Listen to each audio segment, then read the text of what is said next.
നല്ല സൂപ്പറായ കൊഴുക്കട്ടകൾ റെഡിയാണ്. നിങ്ങൾ ഈ ഷേപ്പിൽ കൊഴുക്കട്ട ഉണ്ടാക്കിയിട്ടുണ്ടോ? യെസ് ഓ നോ എന്ന് കമൻസിൽ അറിയിക്കുക. കൊഴുക്കട്ട ഉണ്ടാക്കാൻ വേണ്ടി ഞാനിവിടെ 1.5 കപ്പ് അരിപ്പൊടിയാണ് എടുത്തു വെച്ചിരിക്കുന്നത്. ഇത് അപ്പത്തിന്, ഇടിയപ്പത്തിന്, പത്തിരിക്കെന്ന് പറഞ്ഞ് മാർക്കറ്റിൽ കിട്ടുന്ന പൊടിയാണ്. വളരെ നൈസായ പൊടി വേണം കൊഴുക്കട്ട ഉണ്ടാക്കാൻ വേണ്ടിയിട്ട്. ഇതിനകത്ത് ഒരു 1/4 ടീസ്പൂൺ ഉപ്പിട്ട് നമുക്ക് ഇളക്കാം. അടുത്തതായി മാവൊന്ന് കുഴയ്ക്കാൻ വേണ്ടിയിട്ട് നല്ല വെട്ടിത്തിളയ്ക്കുന്ന വെള്ളമാണ് വേണ്ടത്. ഇനി മാവിലോട്ട് ഈ തിളച്ച വെള്ളം ഒഴിച്ച് നമുക്ക് കുഴയ്ക്കാം.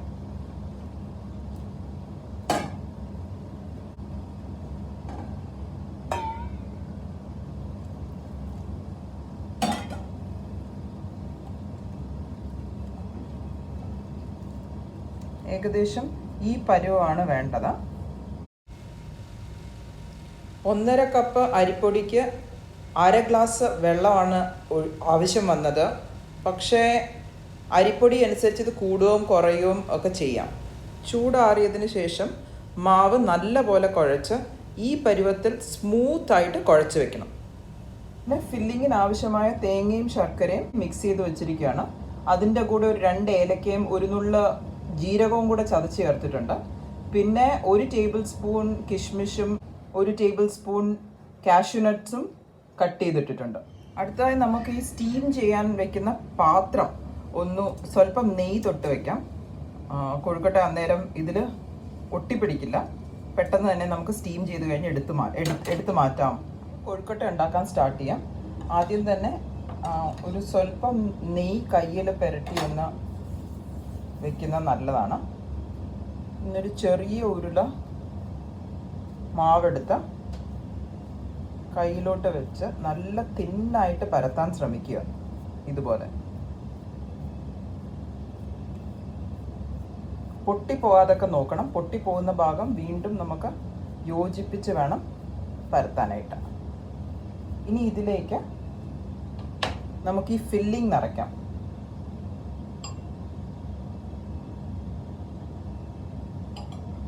ഇനി ഇത് ഒരുമിച്ച് നമുക്ക് ചേർത്തൊട്ടിക്കാം. ഞാൻ സാധാരണ ഇങ്ങനെയാണ് ഉണ്ടാക്കാറ്.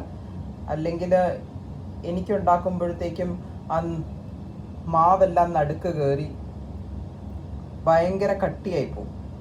കൊഴുക്കട്ട ശരിക്കും പറഞ്ഞാൽ റൗണ്ടായി ഇരിക്കേണ്ടതാണ്. This is easier for me, so I make like this. ഒരെണ്ണവും കൂടെ ഉണ്ടാക്കി കാണിക്കാം. നെയ്യ് തൂക്കുക. 1 ഉരുള മാവെടുക്കുക. കയ്യിൽ വെച്ച് നല്ല പോലെ തിന്നായിട്ട് പരത്തുക.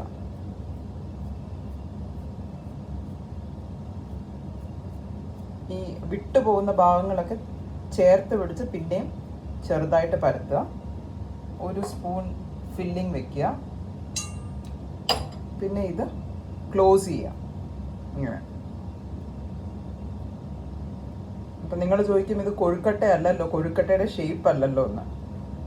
ഇത് വേറെ തരത്തിലുള്ള ഒരു കൊഴുക്കട്ടയാണ്. കണ്ടോ? ഇതുപോലെ നമുക്ക് ബാക്കി മാവ് കൊഴുക്കട്ടയാക്കി വെക്കാം. ഈ 1.5 കപ്പ് അരിപ്പൊടി കൊണ്ട് നമുക്ക് ഏകദേശം ഒരു 6 കൊഴുക്കട്ട ഉണ്ടാക്കാൻ പറ്റിയിട്ടുണ്ട്. ഇനി ഇത് നമുക്ക് സ്റ്റീം ചെയ്യാൻ വേണ്ടിയിട്ട് സ്റ്റീമറിലെ വെള്ളം നല്ലപോലെ തിളച്ച് കഴിയുമ്പം നമുക്ക് ഈ സ്റ്റീമിങ് പ്ലേറ്റ് ഇതിലോട്ട് വെച്ച് കൊടുത്ത് ഒരു 15 മിനിറ്റ്സ് സ്റ്റീം ചെയ്യാം. ആദ്യത്തെ 5 to 7 മിനിറ്റ്സ് ഫുൾ ഹീറ്റിൽ സ്റ്റീം ചെയ്യാം. അത് കഴിഞ്ഞിട്ട് തീ കുറച്ച് വെച്ചിട്ട് പിന്നെയും 5 to 7 മിനിറ്റ്സ് സ്റ്റീം ചെയ്യാം.